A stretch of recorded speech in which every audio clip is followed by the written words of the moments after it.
আসসালামু আলাইকুম। সততাজ কুকিংয়ে সকলকে স্বাগতম। আজকে আপনাদের জন্য নিয়ে আসলাম সাদা ঝরঝরে পোলাও রেসিপি। প্রথমে একটি প্যানে 1 কাপ পরিমাণ তেল গরম হয়ে এলে তার মধ্যে 4-5 টুকরো দারচিনি, 2টো তেজপাতা, 5-7টি এলাচ লবঙ্গ দিয়ে একটু 30 সেকেন্ড তেলে তারপরে ধুয়ে পরিষ্কার করে পানি ঝরিয়ে রাখা চাল দিয়ে দেব। ভালো করে একটু নেড়ে চেড়ে ভাজা ভাজা করে নেব। এক্ষেত্রে চালটা এখানে তেলের সাথে যতটা ভালো করে ভাজা ভাজা করবেন, মানে ঝরঝর করবেন, তত ভালো হয়।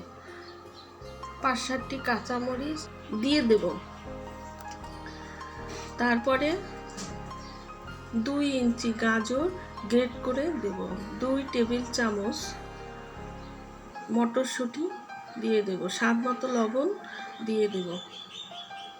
তারপরে আবারও চালের সাথে ভালো করে নেড়ে নেব।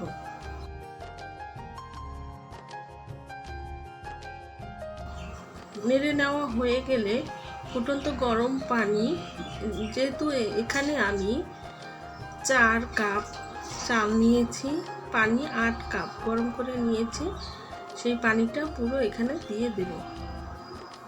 তারপরে 3 টেবিল চামচ, বড় চামচের 3 টেবিল চামচ টক দই দিয়ে দেব।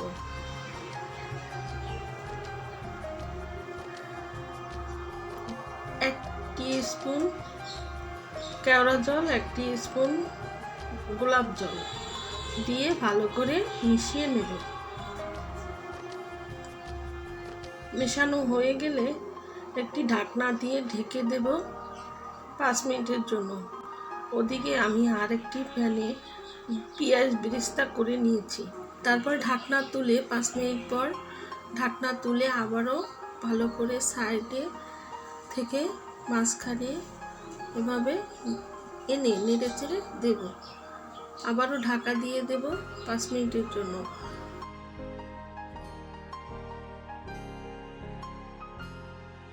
ঢাকনা তুলে একটু উল্টিয়ে পাল্টিয়ে নেড়ে দেব। নেড়ে দিয়ে উপর থেকে বেরেস্তা ছড়িয়ে দেব। বেরেস্তা দিয়ে আবারও চাল উল্টিয়ে দিয়ে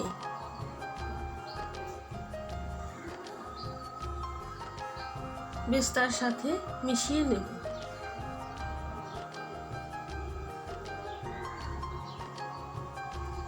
মিশিয়ে নেওয়া হয়ে গেলে